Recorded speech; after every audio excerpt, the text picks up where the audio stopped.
out for everything, but I mainly focused on the ones I gave you for number 1 and number 3. Number 1 was engaging and supporting students in learning. And this is actually your copy. I'll give you that one, and I'll take mine. So I put the teacher was engaging by asking questions and letting students participate by raising their hand. Students reflected on the previous lessons for prior knowledge. Teacher asked students to put their irregular words into complete sentences that reflect on their own experiences. Teacher presented a slideshow in which students filled in the blank by using irregular words in the correct tense. Teacher had one student answer a question and then another student to repeat for understanding.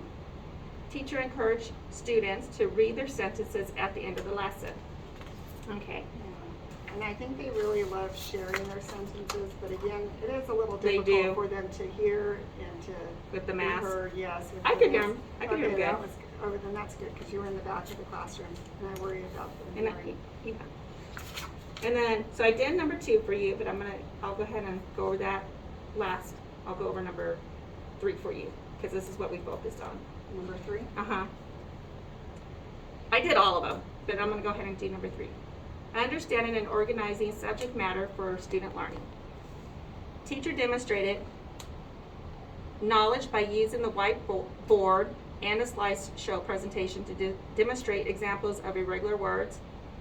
The teacher was very well organized. Teacher first went over previous lesson, then proceeded with the slideshow presentation in which students filled in the blank.